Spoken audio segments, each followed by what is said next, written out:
जैसे ही मैंने मांगने वाले को झट से कुछ पैसे निकाल कर दिया ही था कि पांडे जी ने फौरन कहा, ये फ्रॉड लोग होते हैं, इन्हें जरा देखभाल कर देना चाहिए।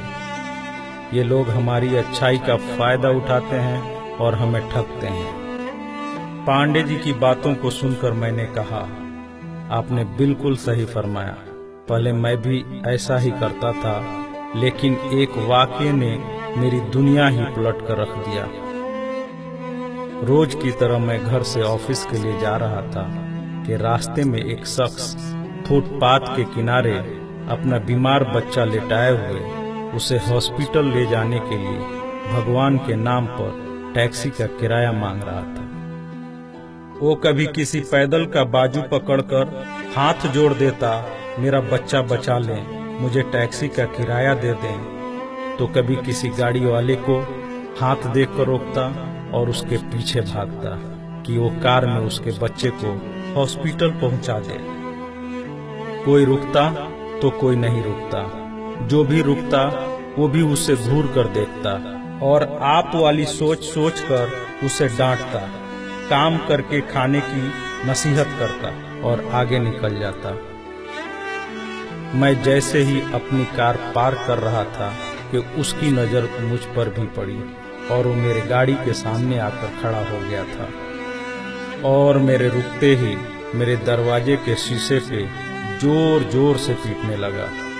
जैसे ही मैंने गिलास नीचे किया, उसने मेरा हाथ पकड़ लिया और कहने लगा, भाईजान, खुदा के लिए मेरे बच्चे की जिंदगी बचा लें, उसे सख्त बुखार है, आप नीचे उतरकर उसको देख तो लें तो आपको यकीन आ जाएगा, आप देंगे तो शायद किसी और को भी एतबार आ जाए।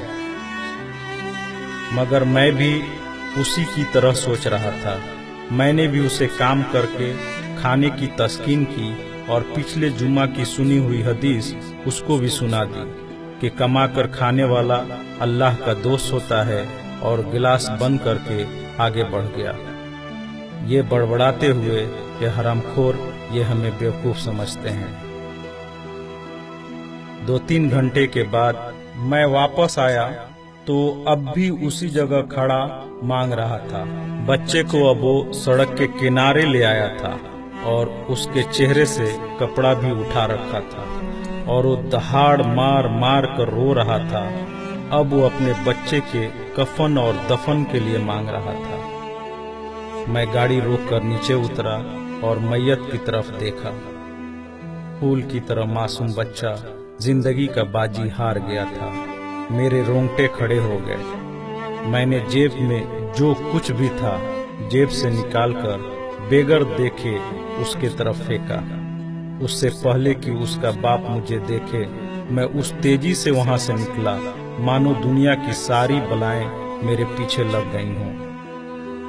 मैं ऑफिस पहुंचा तो मेरा बुरा हाल था, ऐसा कि जैसे मुझे बुखार जकड़ने लगा हो। मेरा काम में मन नहीं लग रहा था। मैंने उस दिन की सारी मीटिंग को कैंसिल कर दिया। मैं भी उसी बच्चे की तरह एड़िया रगड़ रगड़ कर मरना चाहता था।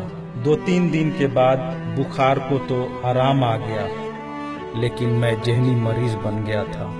मुझे लगता था कि मेरी उसी सोच से वो बच्चा मर गया। कुछ दिन गुजरे, मैं ऑफिस में स्टाफ से बात कर रहा था। तब तक रिसेप्शन से आवाज आई, सर आपसे कोई मिलना चाहता है। मैंने पलट कर देखा, सामने उस मरे हुए बच्चे के बाप को देखकर मुझे चक्कर आ गया और मैं पत्थर का बुत बने उसे देख रहा था। तभी उसने अपने जेब में हाथ डालकर कुछ पैसे निकाले और मेरा शुक्रिया अदा करके कहने लगा कि आपके पैसे बड़ी बरकत वाले थे। शायद आपके खुलूस की बरकत थी कि मेरे बहुत सारे काम हो गए। सारे खर्चे के बाद कुछ पैसे बच गए और उनमें से कुछ पैसे मैंने उधार लेकर डाले हैं। ये आप कबूल कर लीजिए, बाकी मैं आपको जल्द ही वापस कर दूंगा। मैंने पैसे वापस लेने से सख्ती से इनकार कर दिया और मिन्नत करके उसे पैसे रखने को राजी कर लिया। और जैसे ही वो जाने लगा, मैंने उसे रोका और अपनी कंपनी में काम करने के लिए पूछा। वो ऐसे राजी हो गया जैसे उसे काम की ही तलाश थी और किसी ने उसके दिल की बात सुन ली हो। वो बहुत खुश हुआ और अगले ही दिन से मेरी कंपनी में बतौर वॉचमैन काम करने लगा।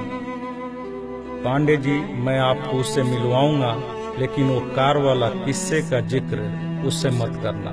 उसने आज तक नहीं पहचाना कि उसने मेरा भी कार रोककर मुझसे मदद मांगी थी।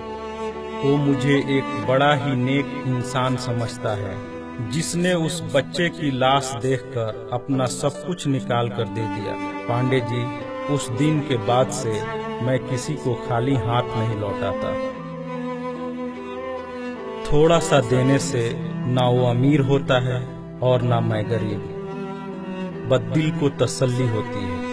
और रह गई लूटने की बात, तो पांडे जी हमें कौन नहीं लूटता। कपड़े वाला हमें लूटता है, दवाई वाला हमें लूटता है, सब्जी वाला हमें लूटता है, दूध वाला हमें लूटता है। इतना सा लूटने के बाद अगर कोई हमें खुदा के नाम पे लूट ले, तो शायद मरने के बाद खुदा हमारे गुनाहों को माफ कर दे कि ये बंदा मेरे खातिर मेरे नाम पे लूटता रहा, और शायद हमारी गुनाह बख्श दे।